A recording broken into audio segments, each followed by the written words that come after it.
இறையேசுவிலே பிரியமான சகோதர சகோதரிகளே, உங்கள் எல்லோருக்கும் ஆண்டவராகிய இயேசு கிறிஸ்துவின் பெயரால் காலை வணக்கங்கள் மற்றும் வாழ்த்துக்கள். நான் உங்கள் அகஸ்டின் வேதியர். இன்று பிப்ரவரி மாதம் 12ஆம் தேதி 2025ஆம் ஆண்டு. ஆண்டவரின் மடியில் 5 நிமிடங்கள். ஒரு குடும்பத்தில் ஒரு குழந்தையை வளர்க்கின்ற பொழுது தாய் என்ன பண்ணுவாங்கன்னா, தன் பிள்ளை மேலே பாசத்தை போட்டு வளர்ப்பாங்க.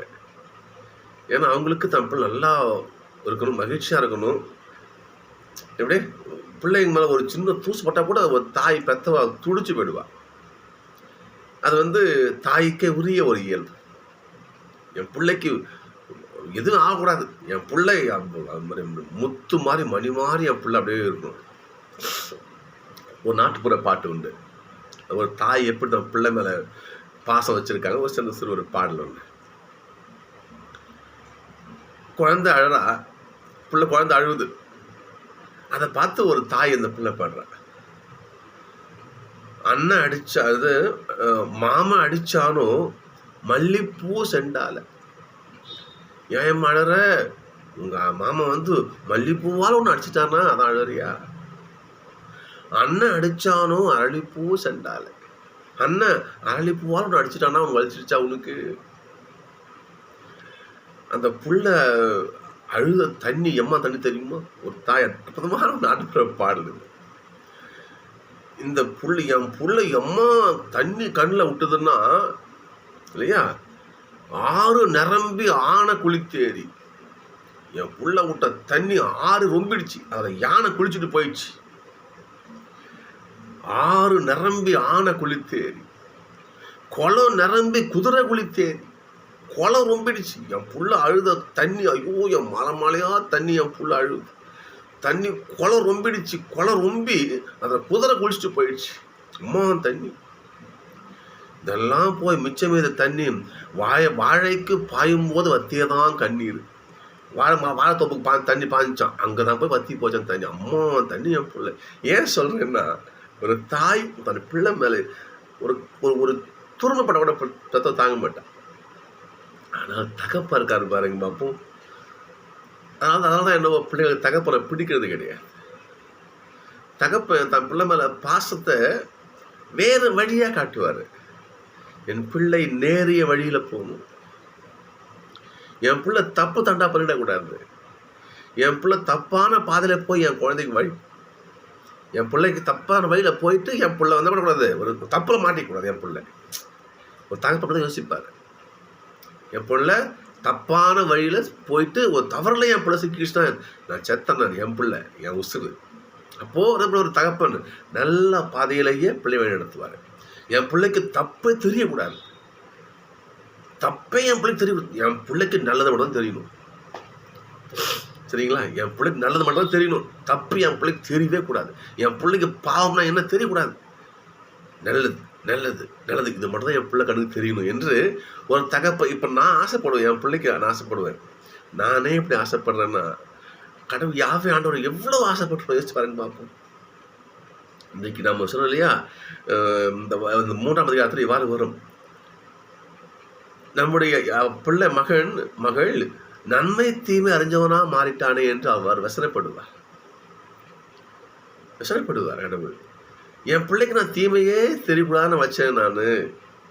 நான் தீமைக்கிற இடத்த கூட அவனை காட்டினே. இதை பாரு, தானே தீமை, இந்த பழத்தை சாப்பிடாத, அது நல்லதில்லை. நான் சொல்லாமல் இருந்தாலும் பரவாயில்ல, தவறி போயிட்டான்னு சொல்லலாம். நான் அவனுக்கு காட்டினே, இதுதான் தீமை, இது பேர் இந்த பழத்தை சாப்பிடாத, இது பாவப்பட்ட பழம் நான் சொன்னனே வந்துட்டு நான். அப்பயும் போய் என் பிள்ளை விழுந்துட்டானு. நன்மை தீமை அறியும் மரத்தை காட்டுறாரு, இங்கே போகாதையா. இது நன்மையும் தீமையை அறியாத நீ ஏன் தீமை அறிகிற? நீ நல்லது மட்டுமே கற்றுக்கிட்டு என்ற மிக பெரும் பேராசையில் யாவே ஆண்டவர் பண்ண பிறகு ஆதாம யாவாலையும் இந்த இன்பவனத்தில் அனுமதிக்கிறார். என்றால் கடவுளுக்கு தன் பிள்ளை பாவப்பட்ட பிள்ளையா இருக்கக்கூடாது. உண்மையான பிள்ளையா இருக்கணும், நன்மை மட்டுமே தெரிஞ்ச பிள்ளையா இருக்கணும், நீதி மட்டுமே தெரிஞ்ச பிள்ளையா இருக்கணும். அப்படிதான். அதாவது இன்றைக்கும் யாவே ஆண்டவர் தான் அவருடைய சிந்தனை தான். அப்படிப்பட்ட மனிதன் இந்த உலகத்தில் எப்படி வாழறான் பாருங்க. இந்த வாழ்க்கையைத்தான் இறைமகன் இயேசு நீ சொல்றது பாருங்க. நேற்று மாஸ்டர் நம்ம பரிசேயரும் மரணம் சொல்றாங்க பாருங்க பார்ப்போம். உங்களுடைய சீடர்கள் கை கழுவாம சாப்பிட்றாங்க, மரபை மீறுறாங்க, சாஸ்திர சம்பிரதாயங்களை மதிக்க மாட்டுறாங்க, கை கழுவாம என்ன பண்றாங்க, அவங்க சாப்பிட்றாங்க. இது எப்படி, என்ன, ஏது சரி? இதற்கு ஒத்த பகுதி லூக்கா 11 வரும். இதே மாதிரி தான் தட்டை கைவிட்டு சாப்பிடணும்னு சொல்லுவாங்க. அப்போ லூக்கால ரட்சகர் சொல்லுவார் பாருங்க பார்ப்போம். வெளியே இருந்து உள்ளே போறது மனுஷனை தீட்டுப்படுத்தாது. நாம வச்சுக்கணும், வெளியே இருந்து உள்ளே செல்வது மனிதனை தீட்டுப்படுத்தாது. என்ன தட்டை கழுவும் சாப்பிட்றேன்ப்பா, கை கழுவும் சாப்பிட வச்சுக்கோ, அளவு 2 தூசி உள்ளே போயிடுச்சு, இருந்துட்டு போட்டுமே. உள்ளே போகிறது இந்த கழிவாக வெளியே போயிடும், இந்த கழிவாக வெளியே போயிடும். எதுவும் தீட்டு கிடையாது. எந்த உணவு தீட்டு? ஆண்டவர் படைப்பில் பாருங்க பார்ப்போம். இல்லைங்க, விதைத்தொரு மரங்கள், பழங்கள் எல்லாத்தையும் படைத்து அனைத்தையும் உனக்கு உணவாகட்டுன்னு கொடுத்தாரு. கடவுள் எதையும் தீட்டுன்னு வைக்கலையே. நீ ஏன் தீட்டுன்னு சொல்ற? எந்த உணவு தீட்டுன்னு சொல்ற? நீ சொல்ல முடியும். இந்த இறைச்சி சாப்பிட்டா அவன் தீட்டு, இந்த இறைச்சி சாப்பிட்டா அவன் தீட்டு, இந்த உணவை சாப்பிட்டா அது தீட்டு. அது யாரா நீ சொல்றதுக்கு? இறைவன் தன் படைத்த படைப்பு மொத்தத்தையும் மனுஷனிடம் கொடுத்து இந்த சாப்பிட்டு நல்லதுன்னு கொடுத்தாரு. கடவுள் நல்லதுன்னு வகுத்து கொடுத்த ஒன்றை நீ எப்படி தீட்டுன்னு சொல்லலாம்? மனுஷன் வச்சுக்கோ, அனைவரையும் கடவுள் இறைவன் படைச்சு வழி நடத்துறாரு. இதுல பாருங்க, நீ நீ நீ உசந்தவன், நீ தாழ்ந்தவன், நீ எனக்கு தாழ்ந்தவன், இனி என் காலில் இருக்கணும், நீ மேல இருக்கணும். இது யாரை சொல்றது உனக்கு? இறைவன் நீதி என கருதுவதை, இல்லையா, கடவுள் நன்மை என கருதுவதை நான் யாரை தீட்டுன்னு சொல்றதுக்கு? சிந்திச்சு பார்க்கணும் சகோதரர்களே. அதை சொல்ல பாருங்க பார்ப்போம். வெளியே இருந்து உள்ள போறது ஒன்றுக்கும் மனுஷன் தீட்டுப்படுத்தாது. மாறாக உள்ள இருந்து வெளியே வருது பாரு, அதுதான் மனுஷன் தீட்டுப்படுத்து. பெரிய பட்டியல போற பாருங்க பார்ப்போம். இன்னொன்று சொல்லுங்க பார்ப்போம். கடவுள் எல்லா உணவகையும் அவர் எதுவும் தீட்டுன்னு பார்க்கல. அவர் தீட்டுன்னு பார்த்தது எது தெரியுமா? அவர் தப்புன்னு பார்த்த எது தெரியுமா? அவர் கீழானதுன்னு பார்த்த எது தெரியுமா? லிஸ்ட் போறாரு பாருங்க பார்ப்போம். ஏனெனில் மனித உள்ளத்திலிருந்தே பரத்தமை, களவு, கொலை, விபச்சாரம், பேராசை, தீச்செயல், வஞ்சகம், காம வெறி, பொறாமை, பழிப்புரை, செருக்கு, மதிகேடு, இல்லையா, இது எல்லாத்தையும் செய்ய தூண்டுகிற தீய எண்ணங்கள் உள்ள வெளிவருது. இதுதான் தீட்டு, இதான் பாவம், இதான் அநியாயம். இதை நிறுத்து. லூக்கா சொல்ல பாருங்க பார்ப்போம். அதாவது வெளியே இருக்கிறவற்றை படைத்த ஆண்டவரே உள்ள இருக்கிறதையும் படைச்சாரு. அதனால வெளியும் சுத்தமா வச்சுக்கங்க, உள்ளேயும் சுத்தமா வச்சுக்கோங்க. வெள்ளை அடிக்கப்பட்ட கலரையா இருக்காதீங்க. நீங்க வெளி வேஷக்காரனா இருக்காதீங்க. இந்த காலத்தில் புதிய பிணங்களை கலரில் வச்சு அடங்கம் செய்யும் பொழுது என்ன பண்ணுவாங்க, ஒரு பூனை உள்ளக்கு தான் அது அழுகி போய் நாற்றம் அடிக்கும் இல்லையா? அப்போ எனக்கு கிட்ட போன ஸ்மெல் ரொம்ப வரும். அதை புதிய பிணம் அதை உள்ளே போன அழுகு போன நாற்றம் உள்ளக்குதுன்னு வெளியே காட்டின பண்ணுவாங்களாம். புது கடறையில் வெள்ளை வர்ணம் அடிச்சு விட்டுருவாங்களாம் யூதர்கள். வெளியே பார்த்தா வெள்ளை நேரம், உள்ளே பார்த்தா அழுகிய போனோம்.